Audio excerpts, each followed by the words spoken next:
तो आज की जो हमारी ये क्लास है, ये क्लास बेसिकली एमपीपीएससी समाजशास्त्र के आधार पे हम लोग बात कर रहे हैं यूनिट नंबर 8 पर।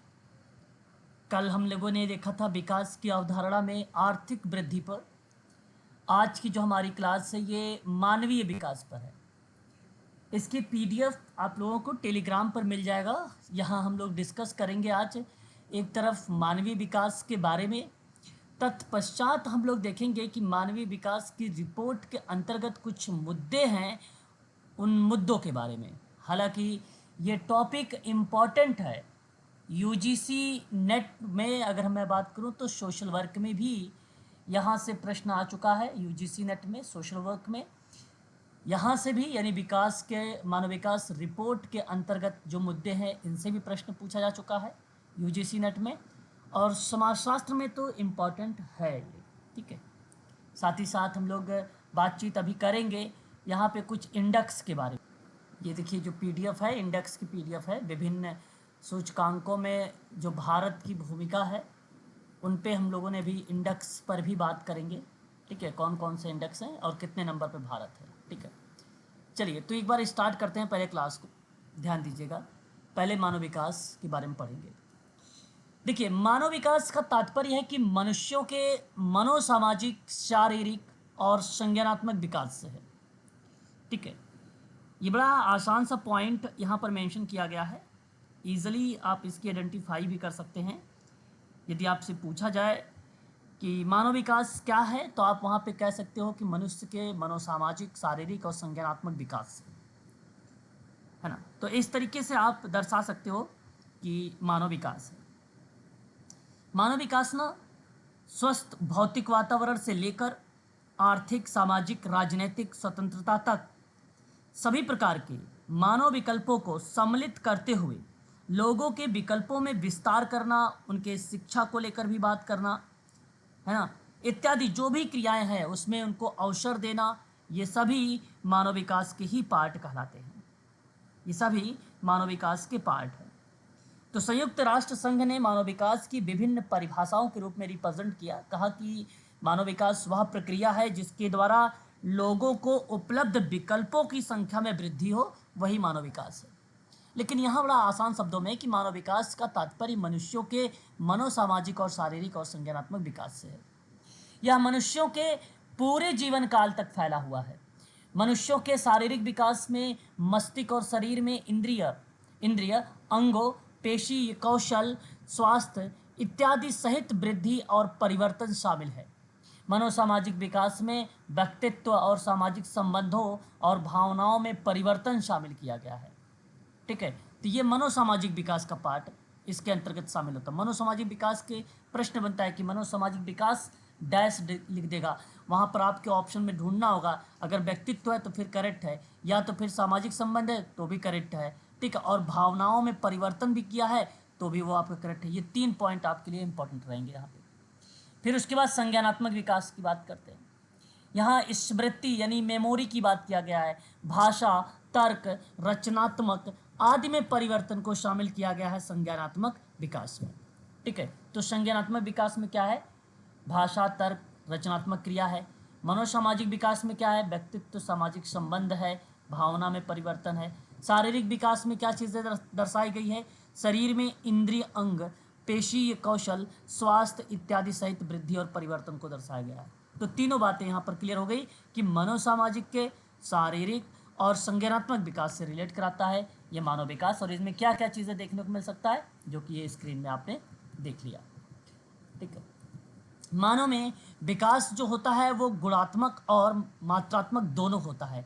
मानव में विकास की परिवर्तन जो प्रक्रिया होती है वो एक क्वालिटेटिव और क्वांटिटेटिव दोनों प्रकार के होते हैं, जिसे हम लोग गुणात्मक और मात्रात्मक परिवर्तन के नाम में शामिल कर सकते हैं।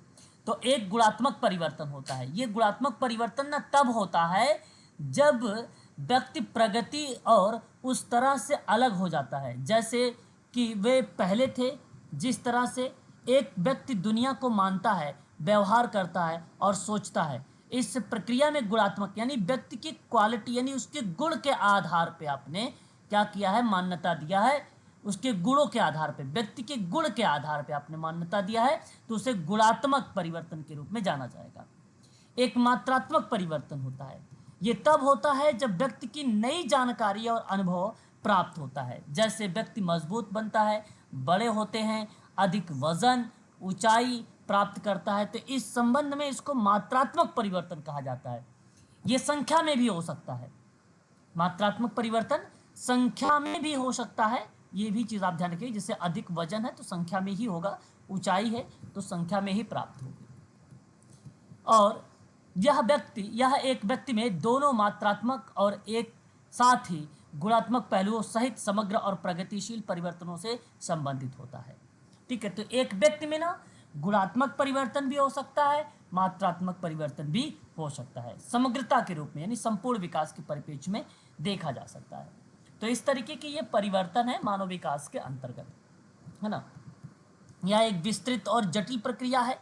इस प्रकार कुछ सिद्धांत है जिसका बेहतर समझ के लिए पालन किया जाना आवश्यक होता है। विकास में अचानक परिवर्तन वास्तव में गुणात्मक और मात्रात्मक विकास दोनों का ही परिणाम होता है ना। ये बात आप लोग ध्यान रखिएगा, ठीक है। इसके संबंध में आगे हम बात करते हैं, जैसे अगर परीक्षा में आपसे सवाल भी पूछ लेता है तो उस कंडीशन पे कुछ इस तरीके के सवाल आपके सामने बनेंगे कि मानव विकास डैश है, मात्रात्मक है, गुणात्मक है, तीसरा है पहला और दूसरा है, फिर उसके बाद चौथा है उपयुक्त में से कोई नहीं। तो आप क्या बताना उचित समझेंगे कि मानव विकास के अंतर्गत किस चीज़ों को शामिल करेंगे, बताइए। दोनों सर।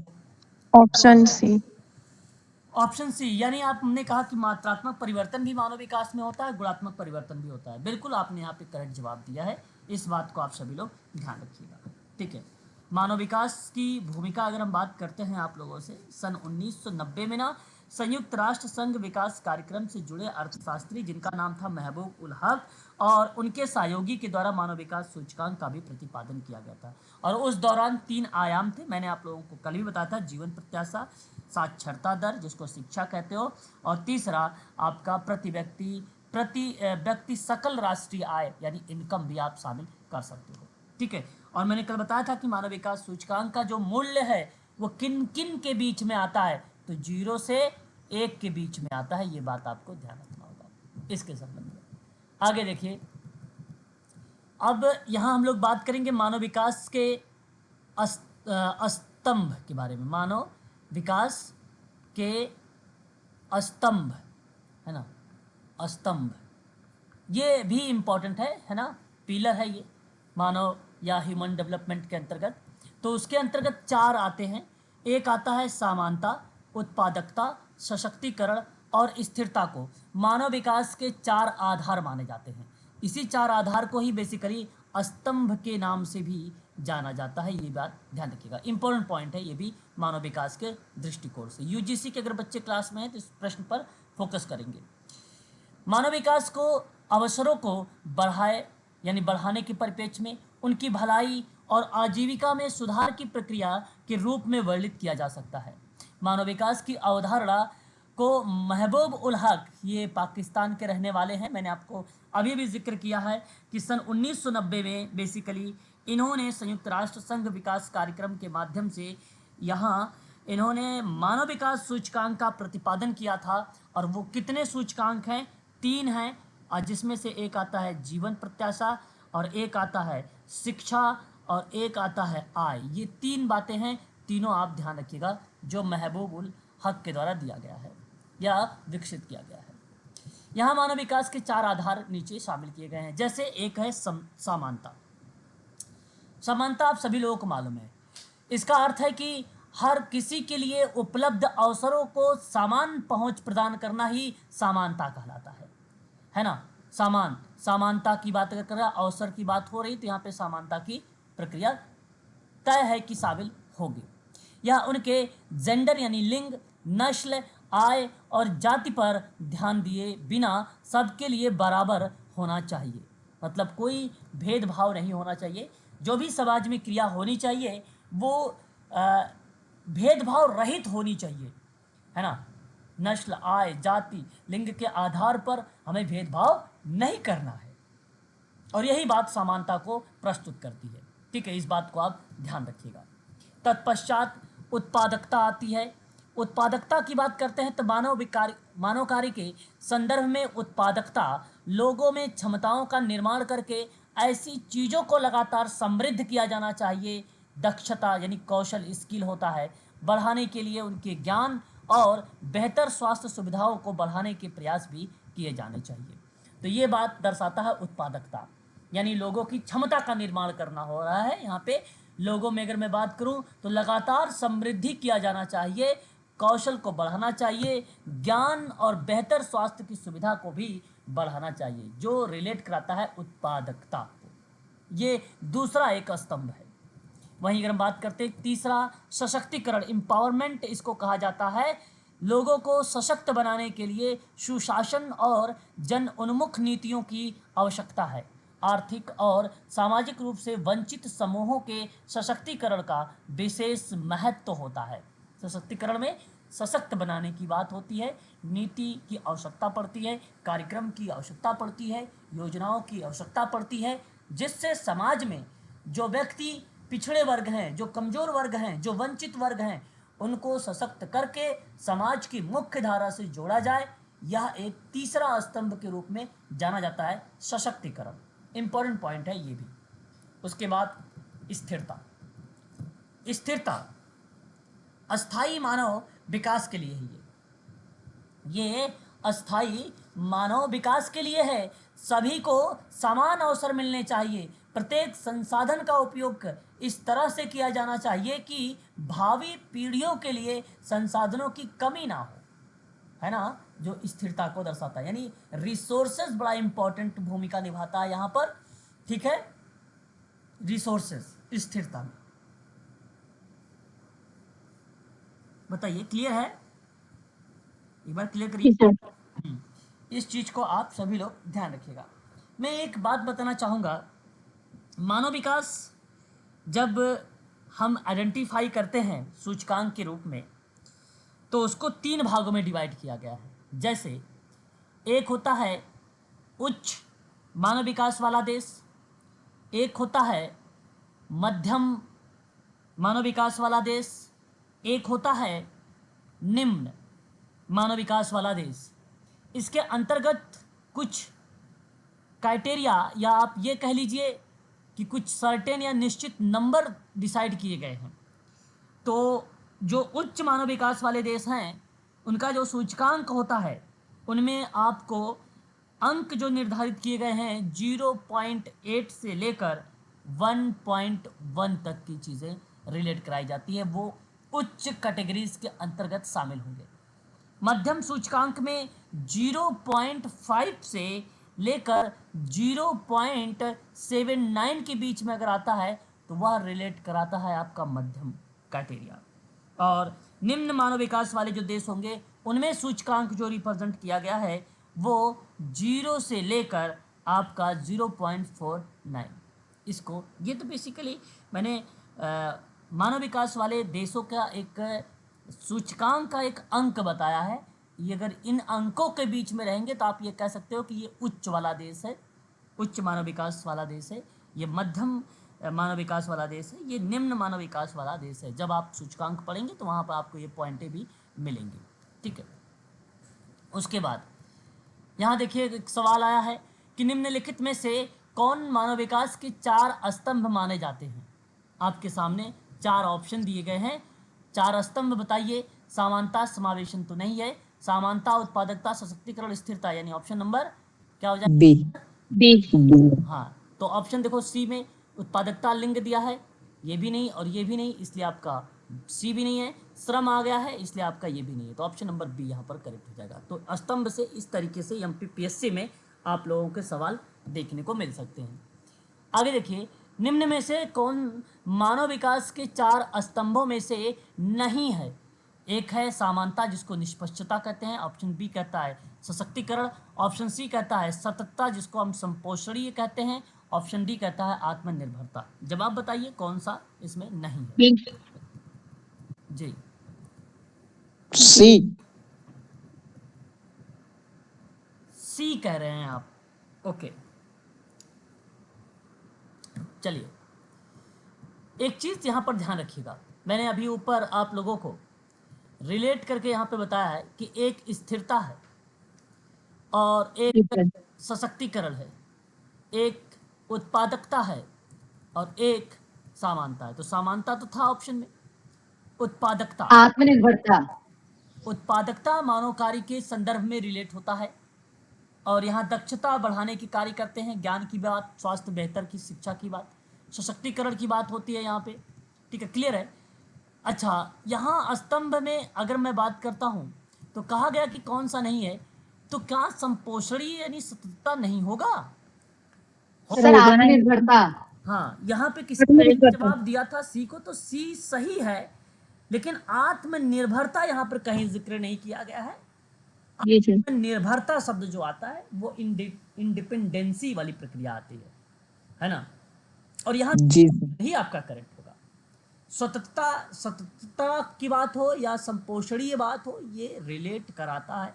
जहाँ आप लोगों ने अभी अभी देखा उत्पादकता जैसे शब्द को, आपने स्थिरता जैसे शब्द को, दोनों शब्द रिलेट करा देगा संपोषणीय यानी सततता। ठीक है, ये बात आप सभी लोगों को ध्यान में रखना होगा। ठीक है, इस के परिप्रेक्ष्य में इन पॉइंटों को आप लोगों को ध्यान में रखना पड़ा। ठीक है, सतत विकास का जो आधार है वो पर्यावरणीय दृष्टिकोण है। इसका आधार क्या है? पर्यावरणीय दृष्टिकोण है। अब देख सकते हैं आप लोग, पर्यावरणीय दृष्टिकोण शामिल है तो जाहिर सी बात है ये पॉइंट आपका होगा। ठीक है, तो यहाँ आपका ये पॉइंट यहाँ पे कवर होता है मानव विकास के अंतर्गत। उसके बाद देखिए मानव विकास की रिपोर्ट है, बहुत इंपॉर्टेंट है। मानव विकास की रिपोर्ट बेसिकली 1990 से लेकर 2007 और 8 तक चलाया गया था। 2007 और 8 तक माना जाता है। कहीं कहीं 1990 से लेकर 2006 तक भी माना जाता है, तो भी आपका करेक्ट रहेगा। 6 भी अगर आ जाता है ऑप्शन में तो वो भी करेक्ट रहेगा, तो वहाँ पे 7 8 नहीं रहेगा। ठीक है, इस बात को आप ध्यान रखिएगा। अब देखिए मानव विकास रिपोर्ट के द्वारा मानव की क्षमताओं को विकसित करना है और उनके विचारों को स्वतंत्र रूप देना है, जिसके वे अपनी क्षमताओं और अपने विचारों को सभी क्षेत्रों में दिखा सकते, और उनकी क्षमताओं के विकास से ही संदेश का विकास संभव हो जाता है। मानव निर्धनता इंडेक्स, लिंग यानी जेंडर इंडेक्स की नीतियां मानव विकास के लिए एक स्थापित की गई है। नई नई नीतियां को मानव विकास के लिए माना जाता है, फिर उस पर अमल भी किया जाता है। मानव विकास रिपोर्ट में ऐसे मुद्दों को लेकर सूची तैयार की जाती है जिसमें मानव का विकास निहित होता है। यह मानव के लिए एक अच्छे मार्गदर्शन का कार्य करती है, जिस पर चलकर मानव अपना और अपने देश का विकास कर सकता है। देखिए एक बात ध्यान रखिएगा सभी लोग कि ये सवाल बड़ा इंपॉर्टेंट बनता है। ठीक है, वो एमपी सेट के लिए भी और यूजीसी नेट के लिए भी, साथ ही साथ एमपीपीएससी में तो ये सिलेबस में मेंशन ही है मानव विकास। तो मानव विकास निहित उसके अंतर्गत अगर मैं बात करता हूँ तो मुद्दों की सूची तैयार करने की बात करता है, अच्छा मार्गदर्शन देने का कार्य करता है। ठीक है, आगे चलकर मानव अपना अपने देश का विकास कर सके, इसलिए इस मानव विकास रिपोर्ट को प्रस्तुत किया गया था। और इसका मुद्दा जो है बेसिकली 1990 से लेकर 2006 तक के लिए ही परीक्षा में पूछा जाता है। जिन मुद्दों को लेकर मानव विकास रिपोर्ट के द्वारा सूची बनाई जाती है या बनाई गई है वे कुछ निम्न है, इस बात को ध्यान रखिएगा। एक मुद्दा था, एक मुद्दा था और वो 1990 का था, और 1990 में 2-3 बातें मैंने बताया आपको। क्या क्या आपको पता होना चाहिए? संयुक्त राष्ट्र संघ के विकास कार्यक्रम से जुड़े अर्थशास्त्री हैं महबूब उल हक, एक बात तो ये याद होनी चाहिए।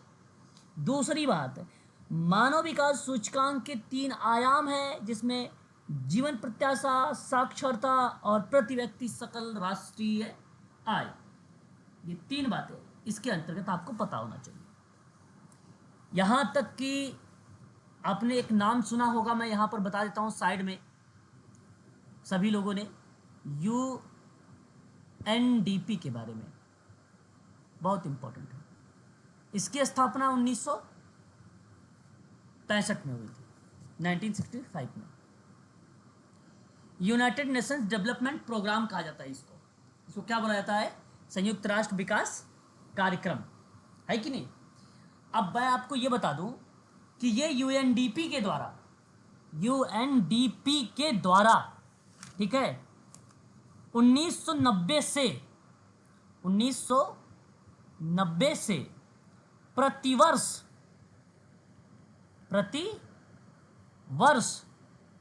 मानव विकास रिपोर्ट जारी की जाती है। रिपोर्ट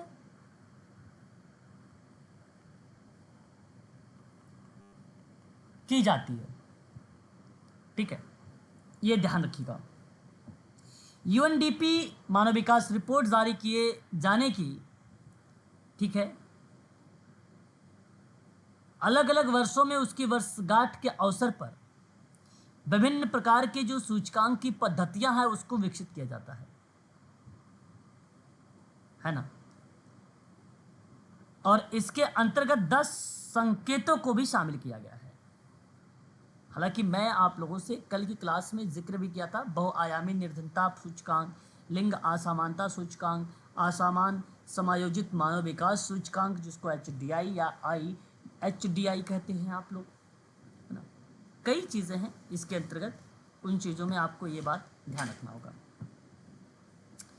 अब देखिएगा इसके अंतर्गत क्या क्या चीज़ें शामिल है। तो मानव विकास की संकल्पना और माप पहला है 1990 का, 1990 का, इस बात को ध्यान रखिएगा। इसमें क्या चीज़ें शामिल है? सिंपल है, आसान है, बता सकते हैं आप लोग। इसमें ना ऐसी बहुत सी समस्याएं हैं इसमें, जिस प्रकार से आर्थिक वृद्धि के द्वारा मानव के विकास किया जा सकता है। इस रिपोर्ट का मुख्य कार्य व्यक्ति पर और व्यक्ति के विकास को लेकर ही था। व्यक्ति का विकास से या उसमें हर पहलू पर रिपोर्ट जारी करने की बात कही गई थी इसके द्वारा। तो कहा गया है कि इस रिपोर्ट के द्वारा मानव विकास की आर्थिक स्थिति में किस प्रकार से सुधार लाया जा सकता है, उसकी आर्थिक स्थिति में किस प्रकार वृद्धि लाया जा सकता है, इस प्रकार चर्चा की जाती है। कुछ ऐसी प्रयोजनात्मक नीतियां मानव विकास रिपोर्ट के द्वारा तैयार की जाती हैं जिसमें मानव के आधार और माप को लेकर चर्चा की जाती है। फिर उस चर्चा के आधार पर इंडेक्स यानी सूची तैयार की जाती है। ये बात आपको ध्यान में रखना होगा, ठीक है।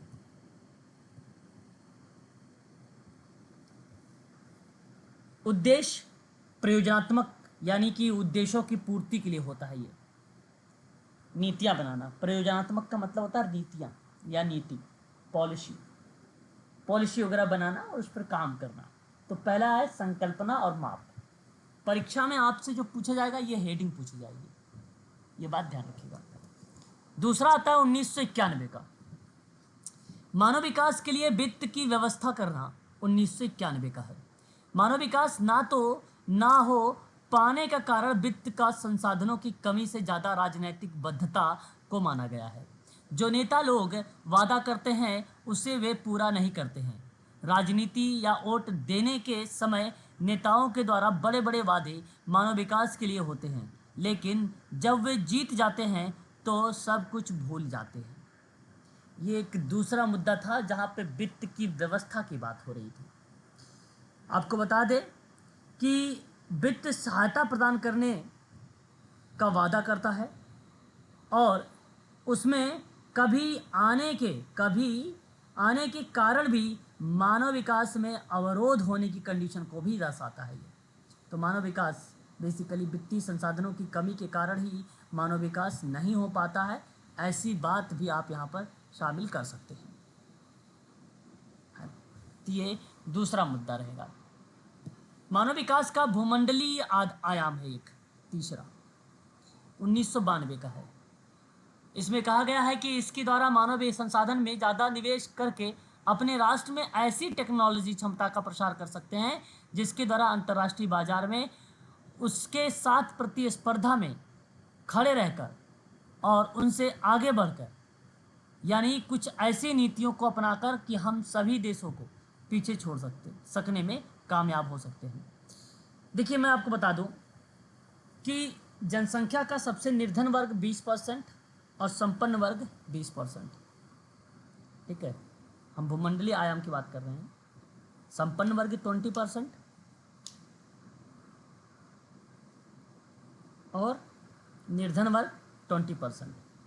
ठीक है, इनकी आय का 150 गुना प्राप्त करती है और इसी रिपोर्ट के द्वारा दोनों तरफ से वार करती है स्थिति में छुटकारा प्राप्त किया जा सकता है। व्यक्ति को ना अपने मानव संसाधनों में काफ़ी निवेश करना चाहिए, जिससे उनकी टेक्नोलॉजी की क्षमता का प्रसार हो सके और बढ़ सके, है ना, सुदृढ़ होकर उसको विकसित और अंतर्राष्ट्रीय देशों की प्रतिस्पर्धा के रूप में सामने खड़ा हो सके। इस प्रक्रिया में ये चीज़ें दर्शाती है मानव विकास के भूमंडलीय आयाम, जो 1992 का है। ठीक है, उसके बाद आता है व्यक्तियों की भागीदारी, 1993 का है। इस रिपोर्ट से पता चलता है कि व्यक्ति अपने आसपास होने वाली घटनाओं के बारे में कितना जानता है और अपनी प्रतिक्रियाओं में स्वयं की भूमिका कितनी होती है। इस रिपोर्ट देश में बढ़ती हुई बेरोजगारी या उसके सामुदायिक संगठन, बाजार आदि समस्याओं के संसाधन को खोजने का कार्य करती है। किस प्रकार से बेरोजगारी को दूर करके मानव की आर्थिक स्थिति को सुदृढ़ किया जा सके, किस प्रकार बाजार में सभी मूल्यों की वस्तुएं उपलब्ध कराई जा सके, और यह इस रिपोर्ट के द्वारा पता लगाया जा सकता है, जहां व्यक्तियों की भागीदारी 1993 को प्रस्तुत करती है। तो याद रखिएगा, पहला जो था 1990 का, वो था मानव विकास की संकल्पनाओं और माप को था। दूसरा जो था वो मानव विकास के लिए वित्त की व्यवस्था करना था। तीसरा जो था मानव विकास के भूमंडलीय आयाम था, जो 1992 का था। और एक अभी भी आपने पढ़ा है व्यक्तियों की भागीदारी, जो 1993 का है। इस बात को आप ध्यान रखिएगा। उसके बाद आता है 1994 का। आपको बता दिया जाए कि मानव की सुरक्षा के लिए मानव विकास की रिपोर्ट में चर्चा का विषय था, जो चौथा है मानव विकास की नए आयाम को लेकर, है ना। 94 का है, पांचवा है ये, कि किस प्रकार मानव की सुरक्षा प्रदान की जाए। जब व्यक्ति स्वयं को सुरक्षित महसूस करेगा, तभी वह स्वस्थ तन मन से अपने राष्ट्र के बारे में सोच सकता है। मानव की सुरक्षा विश्व और राष्ट्रीय राष्ट्र के बारे में सोच सकता है। मानव की सुरक्षा विश्व और राष्ट्रीय दोनों ही प्रकार की होनी अनिवार्य है। राष्ट्र को व्यक्ति के सुरक्षा के रूप में रोटी, कपड़ा, मकान प्रदान करने चाहिए, ना कि हथियार। ये आपका कौन सा मुद्दा है 1994 का? मानव सुरक्षा के नए आयाम के आधार पर।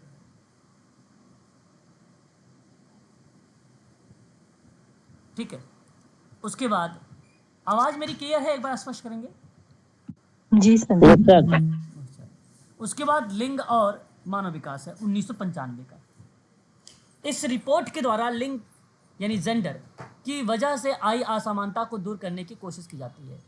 जब तक जेंडर संबंधी असमानताएं हमारे देश में समाप्त नहीं होगी, तब तक मानव और देश का विकास नहीं हो सकता है। जेंडर संबंधी असमानता यानी कि स्त्री और पुरुष को समान अधिकार प्राप्त होने चाहिए। किसी भी क्षेत्र में स्त्री और पुरुष को कार्य करने के लिए बाध्य नहीं करना चाहिए, यानी कि इस क्षेत्र में स्त्री भी काम करेंगी और इस क्षेत्र में ही पुरुष ही कार्य करेगा। तो किसी भी निर्णय को लेने में स्त्री को भी ध्यान में रखना चाहिए और स्त्री को भी पुरुष की भांति पूर्ण आज़ादी प्राप्त होनी चाहिए। इसके द्वारा किए गए कार्यों को भी सराहा जाना चाहिए, जिस प्रकार पुरुषों द्वारा किए गए कार्यों को सराहाया जाता है। तो ये आपका एक पार्ट बनता है, जहां मैंने आप लोगों से जिक्र करा है किसके बारे में? जेंडर और मानव विकास के बारे में 1995।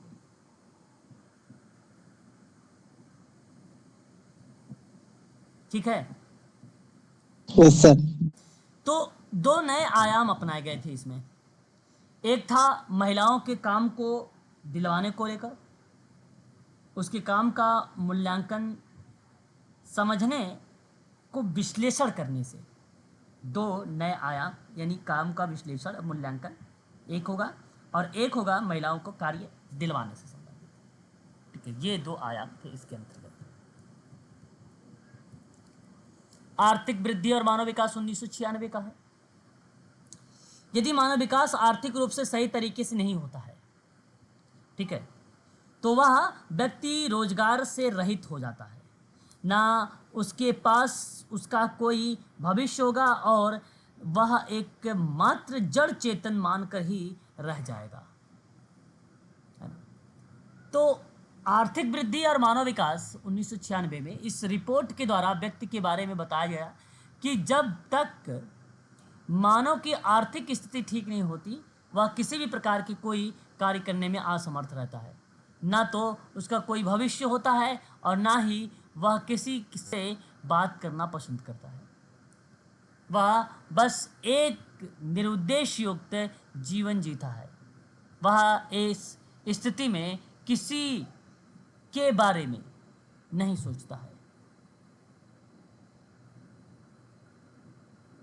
इसलिए मानव विकास लाने के लिए व्यक्ति की आर्थिक स्थिति में वृद्धि लाना बेहद जरूरी हो जाता है। ठीक है, तो ये बात आपको ध्यान रखना है। कहने का तात्पर्य इसके अंतर्गत 1996 में ना उसके पास उसका कोई भविष्य होगा और वह एकमात्र जड़ चेतन बनकर रह जाएगा। इसी आर्थिक स्थिति खराब होने पर व्यक्ति को समझ ही नहीं आता कि वह क्या करे, है ना। ना उसका किसी से बोलने का मन होता है, ना ही किसी से काम में उसका मन केंद्रित होता है। इसी स्थिति में यह मानव विकास का सबसे बड़ा अवरोधक तत्व भी बन जाता है। मानव विकास की वृद्धि के लिए आर्थिक वृद्धि की गुणवत्ता अनिवार्य है। इस बात को आप ध्यान रखिएगा। उसके बाद देखिए, निर्धनता दूर करने के लिए मानव विकास 1997 का है। विश्व से निर्धनता को दूर करने या करना ही मानव विकास रिपोर्ट का मकसद रहता है। इस रिपोर्ट के द्वारा निर्धनता को दूर करने की भी चर्चा की गई। और निर्धनता एक ऐसा अभिशाप है जो कि व्यक्ति को जीते जी मार देता है। वह बहुत ही कमज़ोर हो जाता है, मानसिक तनाव से घिर जाता है, उसकी सोचने की क्षमता, समझने की क्षमता छीड़ हो जाती है, जिससे उसका, अगर हम बात करें, यानी मानव विकास रुक जाता है। इसलिए निर्धनता को दूर करना अहम मुद्दा माना जाता है इसके अंतर्गत 1997 के, है ना। तो इस बात को आप सभी लोग ध्यान रखिएगा, 1997 की प्रक्रिया को भी, है ना। तो मानव की एक नैतिक अनिवार्यता होती है, वह है उसकी गरीबी को दूर करना। जब मानव की निर्धनता दूर हो जाएगी तो उसका विकास स्वतः ही हो जाएगा। 1997 का ये एक मुद्दा था, निर्धनता दूर करने के लिए मानव विकास। परीक्षा में आपसे मानव विकास पूछ लेगा 1997 की क्या है, या तो ऐसे पूछ लेगा कि निर्धनता दूर करने के लिए मानव विकास निम्न में बताइए मानव विकास मुद्दा कौन से वर्ष में आया था। ये भी वर्ष भी पूछ सकता है, या 1997 करके वर्ष के आधार पे भी पूछ सकता है।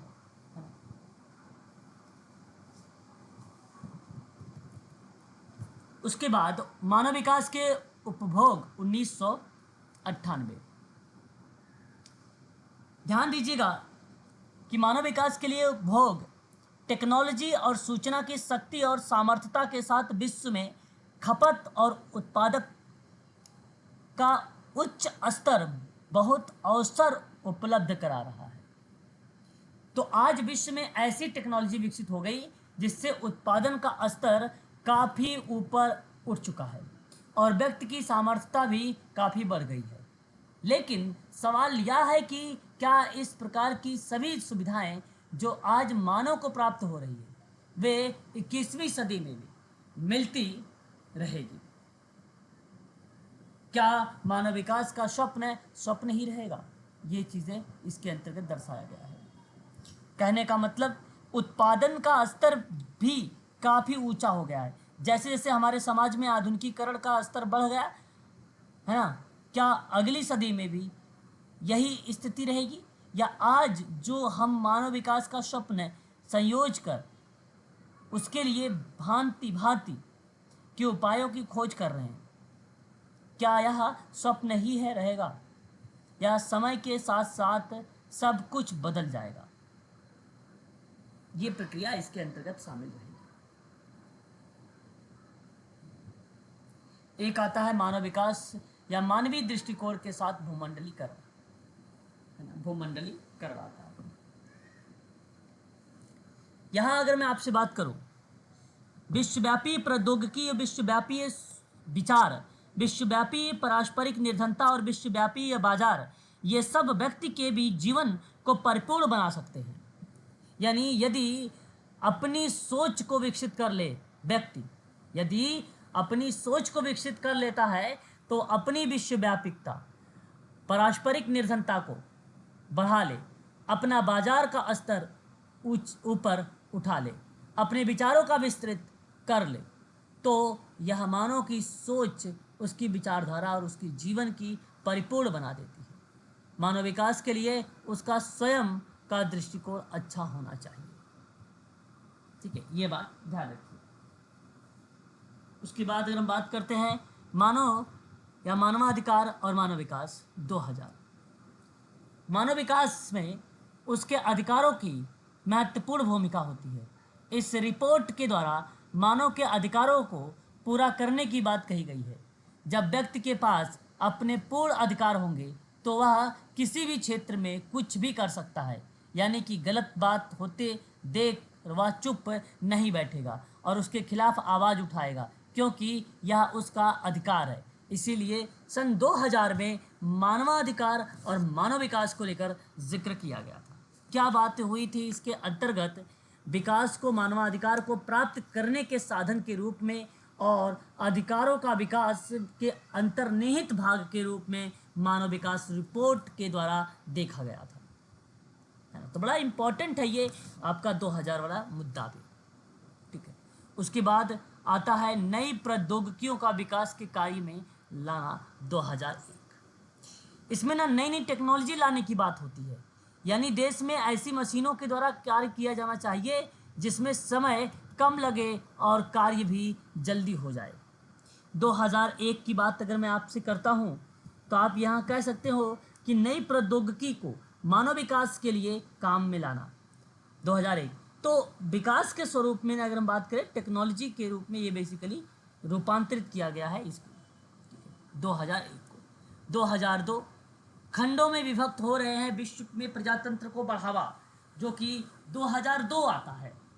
इस रिपोर्ट के द्वारा अर्थनीति के साथ साथ राजनीति को भी मानव विकास के लिए सफलता की सीढ़ी माना गया है और इसके द्वारा निर्धनता को कम करना और खंडों में बांटे हुए विश्व को एक करने के लिए सभी के पास राजनीतिक शक्तियां होनी चाहिए, यानी मानव को या आम जनता को अपने हक में किसी भी निर्णय को लेने की आज़ादी होनी चाहिए, तभी एक व्यवस्थित जनतांत्रिक शासन को लागू किया जा सकता है। यानी खंडों में विभक्त हो रहे जो विश्व है उन विश्वों में प्रजातंत्र को बढ़ावा देने के संबंध में 2002 में एक मुद्दा बेसिकली पेश किया गया था मानव विकास रिपोर्ट के द्वारा। ये बात आप ध्यान रखिएगा इसके अंतर्गत।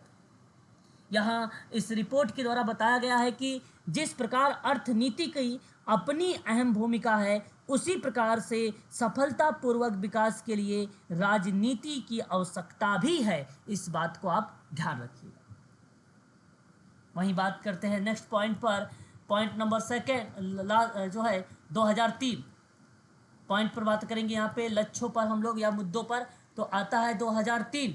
तो 2003 में सहस्त्राब्दीय विकास लक्ष्य राष्ट्रों के बीच मानव निर्धनता को समाप्त करने की वचनबद्धता को लाया था। आप सभी लोग देखा होगा मिलेनियम डेवलपमेंट गोल 2000 से लेकर 2015 के बीच में चलाया गया था और उसी को मिलेनियम डेवलपमेंट गोल को ही हम लोग सहस्त्राब्दीय विकास लक्ष्य भी कहते हैं, है ना। आपको बता दिया जाए 2003 की प्रक्रिया में कहा गया है कि मानव विकास का क्षेत्र काफ़ी ऊंचा और नीचा होता है। इसका मतलब है कि मानव विकास का क्षेत्र काफ़ी ऊंचा और नीचा होता है की वजह से कुछ देशों में या क्षेत्र में प्रगति ज़्यादा देखी गई है, तो कई ऐसे क्षेत्र भी हैं जहां देश गतिहीन होते हैं। इसका मतलब है कि इसका तात्पर्य सभी देशों को विकसित करने के लिए उनके विश्वव्यापी विकास वाला राष्ट्र बन सके। वचनबद्धता के अभाव में कहीं पर प्रगति अधिक दिखाई देती है और कहीं पर नहीं दिखाई देते हैं। यानी सामंजस्य को बनाने के लिए देशों की वचनबद्धता का होना अनिवार्य माना जाता है। ठीक है, ये भी बात ध्यान रखिएगा। 2003 का है मुद्दा। 2004 का, आज की विविधतापूर्ण दुनिया में सांस्कृतिक स्वतंत्रता 2004 में एक मुद्दा शामिल हुआ और इस मुद्दे के अंतर्गत क्या कहा गया है कि व्यक्तियों में जनतंत्र और न्याय संगत वृद्धि से ज़्यादा उनकी भाषा या उन लोगों के धर्म, उनकी जातिगत विशेषताएं, ठीक है, व आवश्यकताएं होती हैं। इसके साथ ही साथ सांस्कृतिक नीतियां, ठीक है, नीतियां में वृद्धि करने की आवश्यकता है जो अंतर को समझ सके। ठीक है, आज की विविधता दुनिया में सांस्कृतिक स्वतंत्रता है। इसका मतलब है कि इस रिपोर्ट के द्वारा व्यक्ति की अपनी संस्कृति, भाषा, अपने विचार, धर्म पर पूर्ण रूप से आज़ादी होनी चाहिए।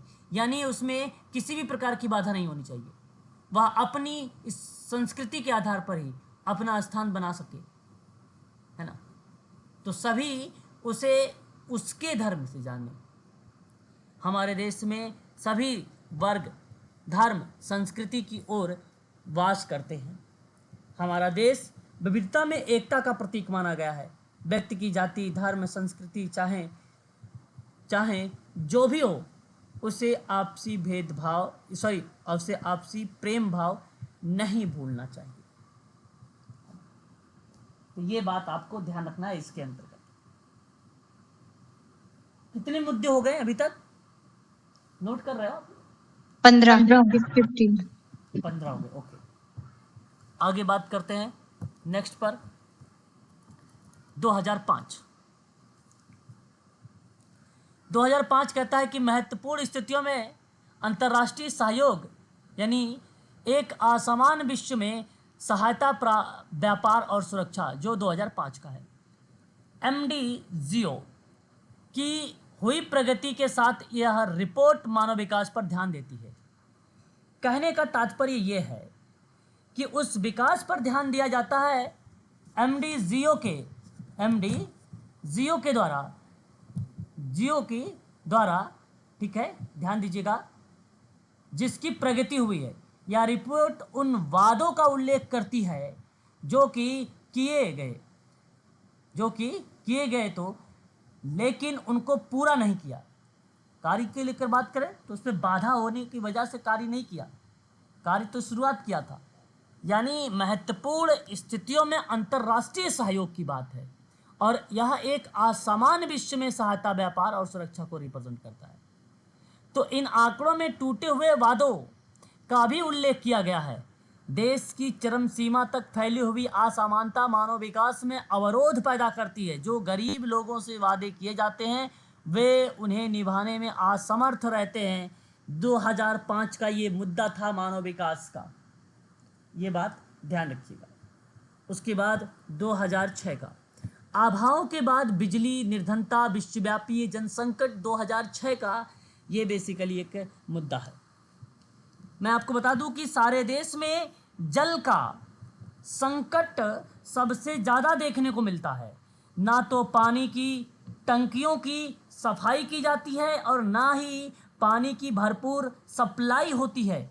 खराब पानी पीने के कारण कई लोग बीमार हो जाते हैं। छोटे बच्चों की मृत्यु भी हो जाती है क्योंकि उसमें बीमारियां, है ना, पैदा होती है या बीमारियां से लड़ने की जो क्षमता होती है वो कम हो जाती है। इस प्रकार बीमारियों से वो व्यक्ति घिर जाता है ना। बाद में बड़े लोग अपने काम पर नहीं जा पाते हैं और बच्चे विद्यालय जाने में फिर असमर्थ हो जाते हैं। यह रिपोर्ट इन समस्याओं को दूर करने के लिए साथ ही साथ व्यक्ति के मूल अधिकारों का लेखा जोखा को प्रस्तुत करने के लिए इस मुद्दे को रखा गया था, जहां अभाव के बाद दर्शाया गया बिजली निर्धनता, विश्वव्यापी जनसंकट इत्यादि चीज़ों को प्रस्तुत किया गया। तो इस रिपोर्ट के द्वारा किस प्रकार व्यक्ति अभाव से ग्रसित होकर उन सभी समस्याओं से जूझ रहा है। सारे विश्व में जल का अभाव दिखाई देता है। गंदे पानी की वजह से बहुत सी बीमारियां भी हो जाती हैं। छोटे छोटे बच्चे की मृत्यु के मुख में चले जाते हैं। गंदे पानी का सेवन करने से विश्व में महामारी फैलने लगती है। निर्धन व्यक्तियों को तो पानी पीने का भी अभाव सहना पड़ता है, जो पानी धनी व्यक्तियों को सस्ते में दिया जाता है, वही पानी निर्धन व्यक्तियों को, जो कि एक समय की रोटी भी अपने लिए नहीं जुटा पाते हैं, महंगा पानी देते हैं, जिससे वह पानी के अभाव में उनकी मृत्यु भी प्राप्त हो जाती है, यानी एक प्रकार की मृत्यु हो जाती है। इस तरीके की चीज़ें प्रस्तुत होता है यहाँ पर। एक लास्ट, जलवायु परिवर्तन को रोकना। यह विभाजित विश्व, एक विभाजित विश्व में मानव सामयिक, जलवायु में आ रहे परिवर्तन मानव विकास की सीमा को निर्धारित करता है। इसका तात्पर्य यह है कि जलवायु में होने वाले नुकसान को सभी सहन कर, जो है यहाँ पे सभी को सहन करना पड़ता है। इससे चाहे किसी देश की योगदान हो या चाहे ना हो, इससे कोई मतलब नहीं। इसका मतलब कि इस रिपोर्ट के अनुसार बदलती हुई जलवायु मानव विकास की सीमा को निर्धारित करती है। जब जलवायु परिवर्तित होती है तो उसका असर सारे देश, विश्व, राष्ट्र में दिखाई देता है। भूमंडलीय उष्णता के कारण ही जलवायु परिवर्तित होती है। जलवायु को नियंत्रित करके ही मानव विकास संभव किया जा सकता है। ठीक है, तो ये कुछ यहाँ पर मैंने आपसे भी जो जिक्र किया है, लगभग 2007-8 तक के ये 18 कुल टोटल 18 ऐसे मुद्दे हैं जो परीक्षा में हम लोगों से पूछे जाते हैं। पहला मुद्दा मानव विकास का था, आप लोगों ने देखा, मानव विकास की संकल्पना और माप। दूसरा था मानव विकास के लिए वित्त की व्यवस्था करना। तीसरा मानव विकास की भूमंडलीय आयाम। चौथा व्यक्तियों की भागीदारी। पांचवा मानव सुरक्षा के लिए नए आयाम। छठा था आर्थिक वृद्धि और मानव विकास। तो सातवां था निर्धनता को दूर करने के लिए मानव विकास, है ना, निर्धनता को दूर करने के लिए। नौवां था मानव विकास के लिए उपभोग। 1998 में मानवीय दृष्टिकोण के लिए भूमंडलीकरण की भी बात की गई थी। मानवाधिकार और मानव विकास 2000 में आया था। नई प्रौद्योगिकी को मानव विकास के लिए काम पे लाना था 2001 में। खंडों में विभक्त हो रहे जो विश्व है उसके प्रजातंत्र को बढ़ावा देना, वो 2002 का था। और सहस्त्राब्दी विकास लक्ष्य के अंतर्गत जो है मानव निर्धनता को समाप्त करने के लिए वचनबद्धता को भी रिप्रेजेंट किया था।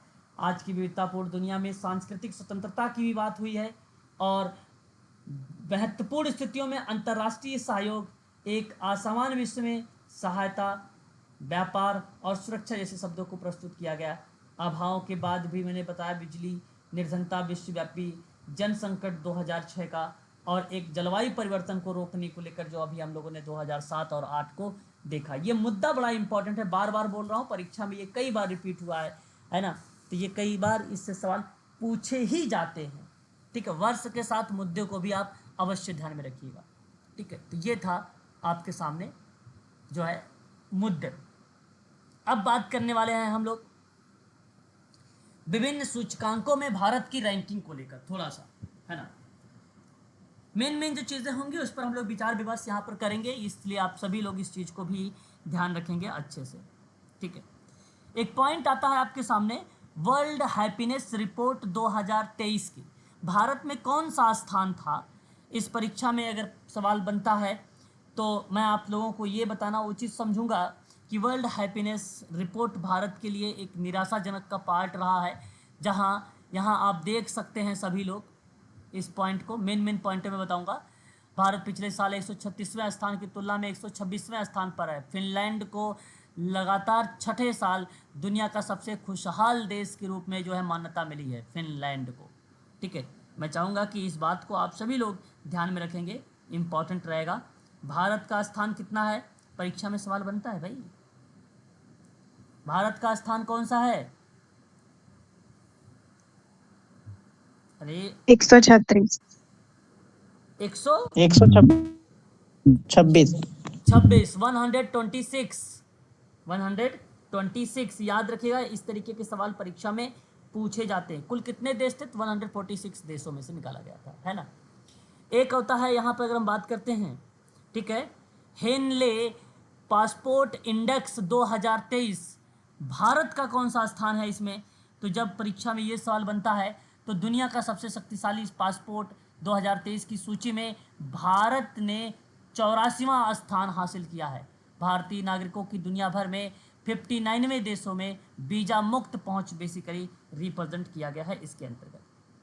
तो हालांकि आपको मैं बता दूं ये 2023 की परिप्रेक्ष्य में यहाँ पर मैं आप लोगों से जिक्र कर रहा हूँ हाल ही में लंदन के परामर्श संस्था ने हेनली और पार्टनर्स ने हेनली पासपोर्ट सूचकांक जारी किया था। ये बात ध्यान रखिएगा, कुल 199 देशों में से भारत का जो सूचकांक का स्थान दिया गया वो 84वां दिया गया था। ये बात ध्यान रखिएगा। वैश्विक आतंकवाद सूचकांक है। वैश्विक आतंकवाद सूचकांक 2023 में भारत का स्थान अगर आप परीक्षा में पूछता है तब आप लोग क्या बताइएगा कि 13वां देश है। भारत 13वां देश है जो आतंकवाद से प्रभावित है। इस सूचकांक में अफगानिस्तान पहले स्थान पर आता है। कौन सा स्थान पे आता है? पहले स्थान पे आता है। ये बात आप सभी को ध्यान रखना होगा, ठीक है? क्लियर रहेगा? Yes sir. ठीक है। उसके बाद यहाँ देख सकते हैं भारत की रैंकिंग, और यह है आपको एक तरफ अनुक्रमांकितता दिया गया है, सूचकांक यानी प्रकाशित दिया गया, किसके द्वारा प्रकाशित हुआ, द्वारा शीर्षक पर रहा है ये, और एक आता है आपका विश्व में भारत का स्थान, है ना? तो ग्लोबल इंडेक्स यहाँ अगर हम लोग बात करते हैं ग्लोबल इनोवेशन इंडेक्स 2023 में भारत का स्थान कौन सा है, तो आप लोग यहाँ पर क्या बताना उचित समझेंगे, जो कि प्रकाशित हुआ ये विश्व बौद्धिक संपदा संगठन के द्वारा, और ये शीर्षक इसका यूएस, यूके और फ्रांस का रहा है। विश्व में भारत का जो स्थान रहा है वो रहा है 42वां। ये रहा है 42। ठीक है। इसको वैश्विक नवाचार सूचकांक 2023 में रैंकिंग में 132 अर्थव्यवस्थाओं में से भारत का 42वां स्थान बरकरार है। और वैश्विक नवाचार सूचकांक में पिछले कई वर्षों से भी भारत अगर हम बात करते हैं तो वो 81वें स्थान पर था। जलवायु परिवर्तन प्रदर्शन सूचकांक है एक। जलवायु परिवर्तन प्रदर्शन सूचकांक 2023 में भारत का स्थान, तो मैं आप लोगों से यहाँ आप लोगों को बताना चाहूँगा कि यह प्रकाशित हुआ बॉन स्थित पर्यावरण थिंक टैंक जर्मन वॉच के द्वारा। यहाँ भारत का जो स्थान है इसमें वो 8वां स्थान देखने को मिला है। इस बात को आप सभी लोग ध्यान रखिएगा। जलवायु परिवर्तन प्रदर्शन सूचकांक है ये, ठीक है, यहाँ पर। अच्छा, इस बात को आप सभी लोग ध्यान में भी रखिएगा, ठीक है? क्लियर रहेगा? एक बार स्पष्ट करिए। Yes sir. उसके बाद अगर हम बात करते हैं तो हेनले पासपोर्ट इंडेक्स में 84वां, यहाँ पे मैंने अभी आपको बताया भी है। विश्व खुशहाली रिपोर्ट 126वां स्थान है भारत का। पासपोर्ट सूचकांक में अगर हम बात करते हैं भारत का 144वां स्थान है। चुनावी लोकतांत्रिक सूचकांक की बात करते हैं भारत का 108वां स्थान है। वैश्विक आतंकवाद में तो आपका 13वां स्थान आ जाएगा यहाँ पर, है ना। ग्लोबल फायर पावर इंडेक्स है जो अमेरिका, रूस, चीन और ये चौथे स्थान पर है, ठीक है। कुछ 2000 अगर हम बात करें तो 24 की जो है 22 की ही चल रहे हैं अभी। वैश्विक पर्यावरण प्रदर्शन सूचकांक में अगर आपसे सवाल ये बनता है क्या, वैश्विक पर्यावरण प्रदर्शन सूचकांक 2023 में भारत का स्थान क्या है, तो यहाँ पर आप लोगों को क्या ध्यान में रखना होगा, यहाँ आप ध्यान रखिएगा कि एल और कोलंबिया विश्वविद्यालय का शोधकर्ता जो भारत का रैंक यहाँ पर दर्शाया गया है वो 180वां रैंक बेसिकली यहाँ पर शामिल होता है ना। वैश्विक पर्यावरण प्रदर्शन सूचकांक है ना। मानव विकास सूचकांक है ना। मानव विकास सूचकांक 2023 में भारत का स्थान क्या रहा है, इस तरीके से सवाल पूछता है तब आप लोग को क्या बताना है। यहाँ पर 23 वाली प्रक्रिया में 100 ये देखिए 21-22 की प्रक्रिया कोई चीज़ें बदलाव हुआ है, किसी में नहीं बदलाव हुआ है। तो मानव विकास रिपोर्ट में 2023 और 24 के दौरान में अगर हम बात करते हैं तो भारत का जो स्थान है वो है 134वां। कितना है भारत का स्थान? 134। हाँ, ये बात ध्यान रखिएगा, ठीक है। कहीं कहीं आपको एक और बता दूं मैं, बदलाव नहीं हुआ, वही स्थान है, ठीक है। किसी किताब में आपको मिल भी जाएगा 132वां स्थान भी। ग्लोबल हैंगर इंडेक्स की बात करते हैं। ग्लोबल हैंगर इंडेक्स की बात करते हैं, भारत में रैंक इसका कितना है ना। तो उस कंडीशन में अगर हम बात करते हैं तो क्या जवाब बताओगे आप लोग? 107। 111वां बताइएगा, 2023 वाला है ना। भारत में रैंकिंग कितना है? 111वां। इसमें बदलाव भी हुए हैं ना, तो मैं लिख देता हूँ जहाँ जहाँ पे बदलाव हुए हैं। 2023 वाला तो जो लिख रहा हूँ 23 वाला है ना, ये बात ध्यान रखिएगा। वहीं बात करते हैं, विश्व प्रेस स्वतंत्रता सूचकांक भारत का 2023 में कौन सा स्थान था? ठीक है, इस कंडीशन पे अगर आपसे प्रश्न बनता है तो यहाँ पर देखिए 150 लिखा हुआ है, परंतु आप लोग सभी लोग यहाँ पर क्या लगाएंगे बताइए? विश्व प्रेस स्वतंत्रता 155। 155। अरे वाह, अच्छा जी।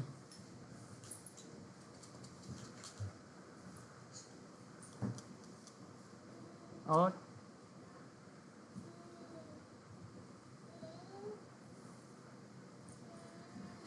एक 150 ही है, 150। ठीक है, विश्व खुशहाली रिपोर्ट 2023 में भारत का स्थान कौन सा है? 126। बिल्कुल सही जवाब, 126। अच्छा, अभी मैंने शुरुआत में बताया था शायद ना, यस सर। जी सर। 40वां तो आपको यहाँ पे मैंने बताया था, है ना, ये बात ध्यान रखिएगा। ऊर्जा संक्रमण सूचकांक भारत में 2023 में कौन सा स्थान है?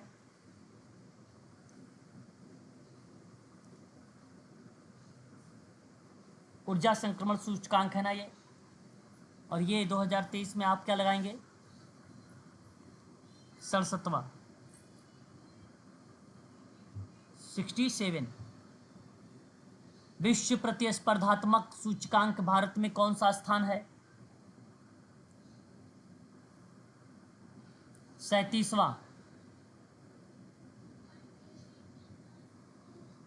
ठीक है, कौन सा स्थान है? 37वां। ये पीडीएफ में सेव कर दूंगा, ठीक है, याद रखिएगा। ग्लोबल स्टार्टअप इकोसिस्टम इंडेक्स 2023 में भारत का स्थान कौन सा है? बोलते रहिएगा साथ साथ। 24वां। कितना? 24वां। वैश्विक जेंडर अंतर रिपोर्ट 2023 में भारत का स्थान कितना रहा है?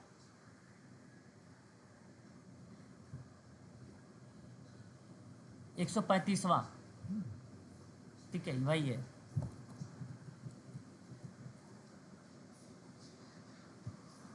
हेलन, अच्छा ये तो आपका हो चुका है, अंतर्राष्ट्रीय। ठीक है, इसमें जो इम्पोर्टेंट है उन्हीं को बताऊंगा मैं। बस इतना ही चीज़ आप ध्यान रखिए। ये रहा यहाँ पे भारत जो है भ्रष्टाचार। ठीक है, अच्छा देखिए एक चीज़ और है, असमानता सूचकांक 2023 में भारत का स्थान क्या रहा है ना। यहाँ आपको असमानता सूचकांक को रिप्रेजेंट किया गया है। तो असमानता के परिप्रेक्ष्य में अगर हम लोग बात कर रहे हैं ना, लैंगिक असमानता सूचकांक में, तो 108वां स्थान बताइएगा।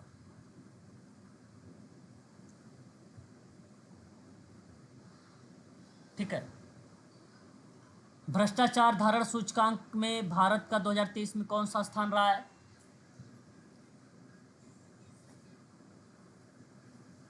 बताइए।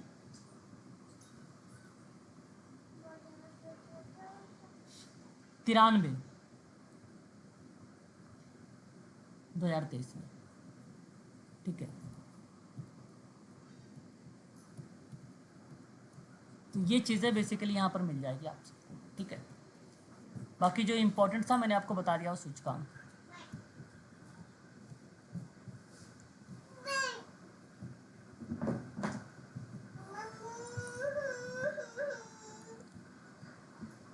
बस क्लियर है आपको।